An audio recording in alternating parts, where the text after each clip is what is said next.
మీ business ఏదైనా మీ ఊర్లో promotion చేయాలంటే అది సుమన్ టీవీతోనే సాధ్యం. ఇప్పుడే సంప్రదించండి. ఉన్నత స్థాయికి వెళ్ళడానికి ఆర్థిక పరిస్థితులు, హోదాలు అవసరం లేవు అని నిరూపించారు.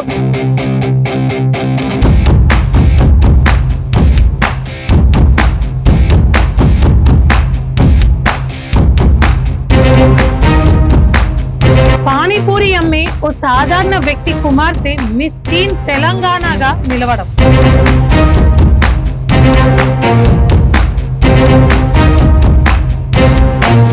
మారుతున్న కాలానికి అనుగుణంగా పిల్లల ఆసక్తిని గుర్తించి వారికి నచ్చిన రంగంలో ఉన్నత స్థాయికి వెళ్ళడానికి ఆర్థిక పరిస్థితులు, హోదాలు అవసరం లేవు అని నిరూపించారు భద్రాచల పట్టణంలో మధ్య తరగతికి చెందిన ఆ దంపతులు. అందుకు నిదర్శనమే పానీపూరి అమ్మే ఓ సాధారణ వ్యక్తి కుమార్తె మిస్ టీన్ తెలంగాణగా నిలవడం. ఈ ఘనత సాధించిన భద్రాచల పట్టణానికి చెందిన ప్రీతి యాదవ్ ని భద్రాచలం ప్రముఖులు, పట్టణ వాసులతో పాటు శ్రీ చైతన్య స్కూల్ యాజమాన్యం కూడా అభినందనలతో ముంచెత్తారు. రాజస్థాన్ లో ఈ నెల 19 నుంచి 21 వరకు జరిగిన ఫేవరెట్ మిస్ టీన్ ఇండియా గ్రాండ్ ఫినాలే పోటీలలో మిస్ టీన్ తెలంగాణగా భద్రాచలం పట్టణానికి చెందిన ప్రీతి యాదవ్ నిలిచారు.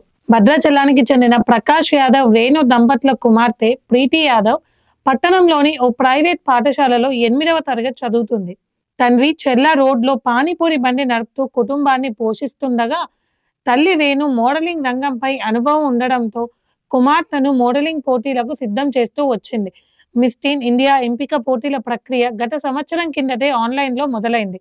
తొలి దశలో ఆన్లైన్లో బాలికల ఎంపిక కోసం కమిటీ దరఖాస్తు ఆహ్వానించగా దేశంలో 10,000 మంది దరఖాస్తు చేసుకున్నారు.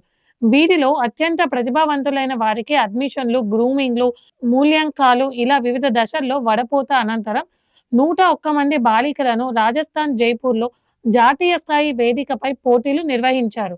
ఇందులో వివిధ అంశాలలో తన ప్రతిభను ప్రదర్శించిన ప్రీతి యాదవ్ టైటిల్ హోల్డర్గా నిలిచారు. ఫేవరెట్ మిస్ టీన్ తెలంగాణ 2025 కిరీటం దక్కించుకొని జాతీయ స్థాయి గుర్తింపు తెచ్చారు.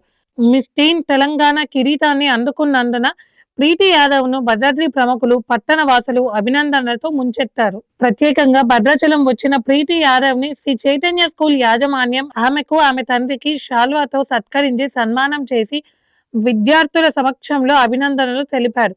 ప్రీతి మిత్రులు ఆమెకు అభినందనల వెల్లువల్లో తమ మిత్రురాలకి లభించిన అరుదైన గౌరవానికి ఎంతో సంతోషం వ్యక్తం చేశారు.